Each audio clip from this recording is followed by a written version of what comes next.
Astaga, kenapa ada lelaki buaya darat seperti ini? Begitu dia memuaskan nafsunya, dia mengusir pacarnya. Tapi sang ibu jahat datang ke depan hotel. Si pria buaya darat langsung mendorong pacarnya ke balkon. Gadis ini bertelanjang kaki dan rambutnya basah, dia terlihat tidak rapi. Sang ibu masuk dan tidak melihat siapapun. Dia mencium bau parfum, membalikkan selimut, masih hangat. Rambut Do Kyung belum basah tapi masih bilang dia baru saja mandi. Tapi ibunya melihat sepatu hak tinggi edisi terbatas. Mungkinkah kamu membawa wanita dari luar ke dalam rumah? Menoleh, dia melihat tirai tertiup angin. Tetapi ketika dia membuka tirai, tidak ada orang di sana. Sang putra juga sangat terkejut, gadis sebesar itu tidak tahu dapat bersembunyi di mana. Tanpa diduga, saat ini gadis itu sedang tergantung di luar pintu. Sang pacar mengetahuinya tetapi tidak segera pergi menyelamatkannya. Hanya mencari alasan agar ibunya kembali ke kamar. Setelah membawa ibunya ke kamar, dia perlahan keluar untuk menyelamatkannya. Tetapi begitu dia meraih tangannya, sang ibu memanggilnya lagi dan bertanya mengapa dia belum masuk ke kamar. Apa yang membuatmu begitu lama? Aku mohon maaf. Kamu turun dengan hati-hati ya. Hati-hati ya. Pria ini benar-benar bajingan. Dia segera melepaskan tangan pacarnya dan mencari ibunya. Tapi berapa lama gadis begitu lemah bisa memegangnya. Detik berikutnya dia jatuh ke tanah. Dia masih di kamarnya dengan tenang mengenakan kaos kakinya. Bersiap pulang untuk merayakan ulang tahunnya bersama kakeknya. Sang ibu juga membawa sepatu terbatas, berikan ke pacarmu. Bukankah itu hadiah untukku? Sampai pacar dan ibunya pergi. Esther yang terlatih-tatih menaiki tangga tanpa alas kaki. Tapi yang lebih menjengkelkan adalah ibu pacarnya telah mengubah kode villa. Esther yang berjalan tanpa alas kaki di jalan. Dia menarik perhatian orang lain. Tapi meski begitu, dia masih sombong sebagai manusia. Dia pulang ke rumah untuk perban lukanya sendiri. Semakin dia memikirkan betapa dingin pacarnya saat melepaskan tangannya. Dan memandang rendah hidupnya, semakin dia menjadi marah. Sekarang Do Kyung telah selesai mengurus keluarga. Dia bermuka tebal, pergi ke rumah pacarnya untuk meminta maaf. Itu salahku. Tapi saat itu aku tidak punya pilihan lain. Bagaimana jika hubungan kita terungkap? Esther yang berkata dia harus mengembalikan padanya sepatu yang dia berikan padanya. Tidak peduli bagaimana dia mencurinya, bagaimanapun sikap ibunya. Dia harus mengembalikan kepadanya sepatu itu sebelum dia bisa bertemu dengannya. Esther yang adalah sekretaris ibu Do Kyung. Ibunya tidak menyadari perasaan mereka. Ibunya hendak mencoba sepasang sepatu datar yang tingginya hanya 3 cm. Tetapi saat ini dia memiliki urusan yang mendesak, jadi dia segera pergi. Menunggu setelah ibunya pergi, Do Kyung diam-diam ambil sepatu itu dan pergi. Dan saat sang ibu kembali, sepatunya hilang. Do Kyung mengambil sepatunya dengan puas dan kembali ke kantornya. Tetapi menemukan bahwa kakeknya telah lama menunggunya di kamar. Kakeknya memarahinya karena hanya bersenang-senang sepanjang hari. Tidak layak untuk posisi direktur yang dipapan namanya. Mulai sekarang, Direktur Kim akan menjadi bosnya. Dapat memerintahkan Do Kyung untuk melakukan apa saja. Dia memungut pecahan di tanah, mengingat nasihat ibunya. Kamu harus ingat. Pewaris Ora Corporation hanya kamu. Jika bukan kamu, maka Bu tidak punya alasan untuk hidup lagi. Memikirkan kata-kata ibunya, Do Kyung membuat keputusan yang lebih buruk. Do Kyung membawa sepatu seperti yang dijanjikan. Esther yang terus-menerus tersenyum, tampaknya dia memaafkan pacarnya. Tapi tujuan kali ini Do Kyung datang untuk mengucapkan selamat tinggal kepadanya. Perasaan kita seperti sepatu edisi terbatas ini. Hanya kasih sayang yang terbatas. Esther yang mengira dia putus dengannya karena sepatu ini.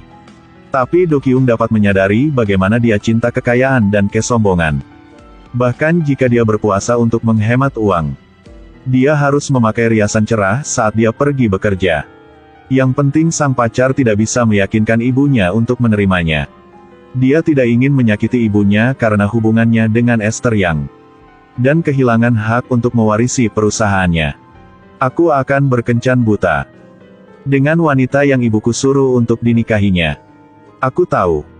Pergilah. Esther Yang. Pergi saja. Do Kyung bilang dia tidak berhutang apapun padanya. Dia berbalik. Tidak menyesal apapun pergi. Di malam hari, Esther Yang berkata pada dirinya sendiri untuk tidak membiarkan Do Kyung pergi. Dia ditinggalkan oleh orang tuanya sejak kecil. Sama sekali tidak boleh membiarkan Do Kyung tinggalkannya lagi.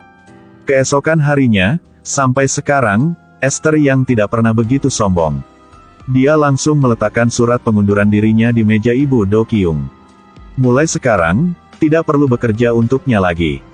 Sang ibu melihat ke bawah ke hak tingginya yang terbatas. Esther Yang menceritakan semuanya. Sang ibu yang biasanya berbicara lebih cepat daripada orang lain, tapi sekarang dia diam. Membuatmu takut, bukan? Keringat keluar kan? Dia mengatakan Esther Yang adalah seorang pengkhianat. Dari orang yang tidak tahu bagaimana berbisnis, dia membesarkannya menjadi wanita mandiri. Esther Yang berkata kita akan bertemu lagi. Lalu dia pergi menemui Suho Hyung yang sudah dikenalnya sejak kecil. Suho baru saja menyelesaikan operasi transplantasi ginjal. Tanpa mengetahui bahwa donor ginjal untuknya adalah istrinya. Esther Yang tanpa sengaja mengatakannya. Suho bangun di kamar, ingin menjenguk istrinya. Sang istri yang keluar dari kamar rumah sakit juga sangat mencemaskan Suho. Dia ingin melihat dengan matanya sendiri apakah operasinya berhasil. Perasaan mereka terlalu dalam. Sekarang adalah saat yang tepat Suho datang. Suho bertanya pada Sangha kenapa dia harus melakukan ini. Jika aku sakit, kamu juga akan melakukan hal yang sama untukku. Mereka berdua saling berpelukan. Do Kyung pergi ke pertemuan yang diatur oleh ibunya. Tidak menyadari bahwa dia hampir menabrak pejalan kaki. Dia keluar dari mobil untuk memeriksa, tanpa diduga, itu Suho baru saja menyelesaikan operasi. Do Kyung melihat lampu hijau jadi tidak mengatakan apa-apa. Dia tidak hanya tidak meminta maaf, tetapi juga memberikan uang kepada Soho dan pergi. Do Kyung melihat subjek berkencan butanya, langsung mengucapkan kata-kata kotor, memanggil pelayan untuk memesan hidangan. Tak disangka, itulah Esther Yang yang baru saja undur diri dari perusahaannya. Lalu dia panggil Esther Yang pergi ke kamar mandi. Dia memarahinya bahwa kita telah putus dengan damai. Mengapa kamu masih tidak melepaskanku? Esther Yang tidak mau melepaskan cintanya selama 6 tahun. Terlebih lagi tidak mau melepaskan yang menjadi istri orang kaya. Bajingan ini berkata, tunggu sampai aku menikah. Jika kamu mau kita masih bisa bersama. Apakah ini kata-kata manusia? Pelacur ini. Do Kyung mendapati dirinya menggunakan terlalu banyak kekuatan, jadi dia hendak maju untuk membantunya. Tapi Esther Yang menggunakan sikunya untuk membuat hidungnya berdarah. Karena dia takut darah sejak kecil, jadi Do Kyung pingsan. Esther Yang harus cek apakah dia baik-baik saja. Suho pergi ke rumah sakit untuk melihat apa yang terjadi pada Esther Yang. Satu sisi wajah Esther Yang ditampar sampai memerah. Dan Do Kyung pergi untuk memperingatkan Esther Yang lagi. Kita sudah berakhir, bisakah kita meninggalkan rasa hormat satu sama lain? Jika kamu terus menggangguku, jangan salahkan aku karena bersikap kasar. Suho melihat saudara perempuannya diintimidasi seperti itu, jadi dia mengejar Do Kyung untuk memperingatkannya. Untuk menenangkan pikiran Suho, Do Kyung mengatakan bahwa itu tidak akan terjadi lagi di masa depan. Atas nama aku untuk sampaikan kepada adikmu yang di panti asuhan. Berhenti menempel pada pacar yang telah putus. Itu hanya membuat aku muak padanya. Suho berniat untuk mengajari orang ini, tapi dia merasa sang pria ini tidak layak untuk itu. Jadi Suho langsung membuang uang yang baru diterimanya. Kata dokter Esther Yang sedang hamil. Ibu Do Kyung, untuk membuat Esther Yang meninggalkan putranya.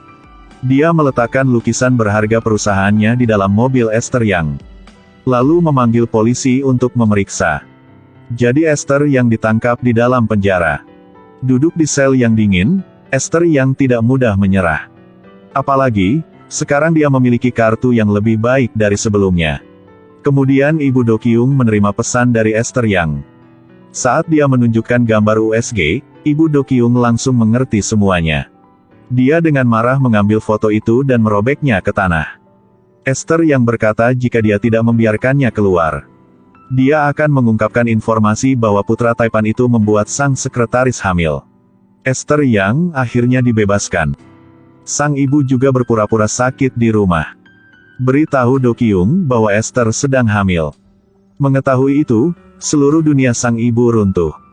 Dia tidak punya alasan untuk hidup lagi. Melihat kesedihan ibu kandungnya, Do Kyung pergi ke rumah Esther Yang untuk meminta bantuannya. Hanya ketika Esther Yang menyingkirkan bayinya dan biarkan dia menikah sesuai dengan pengaturan keluarga, dia bisa menjadi pewaris keluarganya. Dan ibunya akan memiliki harapan untuk terus hidup. Jadi Do Kyung memutuskan untuk mengorbankan anaknya yang belum lahir. Sesampainya di rumah, dia memberitahu ibunya bahwa dia sudah datang untuk memohon pada Esther yang sesuai dengan instruksi sang ibu. Mungkin dia akan setuju untuk menyerah anak ini. Ibu Do Kyung juga menunjukkan senyum puas. Keesokan harinya Esther yang setuju untuk melakukan aborsi. Dia pergi ke rumah sakit dengan Do Kyung. Tapi sesaat sebelum masuk ke kamar rumah sakit Esther yang menyuruh Do Kyung pergi. Dia tidak ingin melihat wajah menjijikkan ini setelah keluar dari kamar rumah sakit. Keesokan harinya dia pergi ke kantor untuk berpamitan dengan ibunya Do Kyung. Dia bilang dia akan meninggalkan kota ini, menyerahkan segalanya. Setelah turun dari kantor, dia menyentuh perutnya. Dia ingat kemarin saat dia pergi ke rumah sakit untuk melakukan aborsi. Jadi Esther yang tidak mau meninggalkan anak ini. Jadi saat Do Kyung pergi, dia keluar dari kamar rumah sakit. Tunggu, Nyonya tua. Tidak lama lagi kamu bisa menggendong cucumu.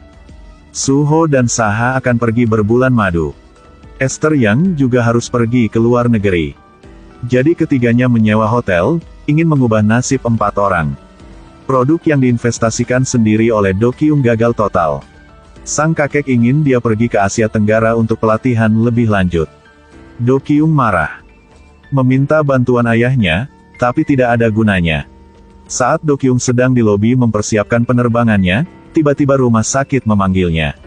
Menanyakan apakah Do Kyung adalah wali Esther Yang. Karena mereka tidak bisa menghubungi Esther Yang. Jadi mereka ingin meminta dia menyampaikan ke Esther Yang untuk memeriksakan kehamilannya. Sekarang dia tahu bahwa Esther Yang tidak melakukan aborsi. Do Kyung juga tidak lagi pergi ke Asia Tenggara. Dia menelepon Esther Yang untuk menanyakan keberadaannya. Kali ini aku harus melihatmu dilakukan aborsi. Ini tidak ada hubungannya denganmu. Jangan panggil aku lagi. Tepat pada saat dia mendengar lonceng, ternyata pasangan ini sedang bunyikannya. Dia mengingat kenangan indah yang dia dan Do Kyung temui di hotel ini. Do Kyung mendengar suara ini juga tahu di mana dia berada. Dengan sangat cepat dia pergi ke hotel itu. Dia menariknya, ingin membawanya ke rumah sakit untuk dilakukan aborsi. Tepat pada waktunya untuk dilihat oleh Suho yang turun. Dia menyuruh Do Kyung untuk melepaskannya. Ini urusan kami. Tidak ada hubungannya denganmu. Lalu menyeret Esther yang pergi. Suho mengejarnya. Esther yang mengatakan bahwa ini adalah hotel keluarganya. Jika difoto oleh orang lain, akan mempengaruhi reputasinya. Ketiganya berniat biarkan kakek bayi ini menerimanya. Tiba-tiba sebuah mobil melaju.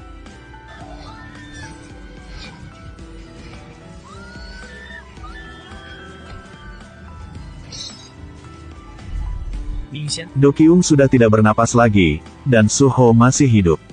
Ketika memanggil ambulans, Esther Yang ingat si pengemudi yang baru saja kabur dan apa yang pernah dikatakan ibu Do Kyung. Ingat, jika kamu berani menempel pada putraku lagi, maka aku akan mengirimmu ke dunia lain. Kemudian dia panggil rumah sakit swasta. Di rumah sakit, dokter memberitahu Esther Yang, Do Kyung sudah meninggal. Suho koma. Kemungkinan akan menjadi vegetatif selama sisa hidupnya. Memikirkan tekadnya untuk memiliki kekayaan serta anak dalam kandungannya, Esther Yang membuat keputusan penting. Dia menyuruh dokter menukar wajah Suho dengan wajah Do Kyung. 3 tahun telah berlalu dalam sekejap mata. Esther Yang mengunjungi almarhum Do Kyung. Ini semua karena ibumu, Jadi jangan salahkan aku. Rumah sakit mengatakan bahwa wiper di wajahnya bisa dilepas. Saat kain kasa dilepas, wajah Do Kyung muncul. Sejak itu, Su Ho pun hidup di bawah identitas Do Kyung. Kak. Bukan. Do Kyung. Oke, hari ini segini saja. Klik ikuti untuk melihat perkembangan selanjutnya ya.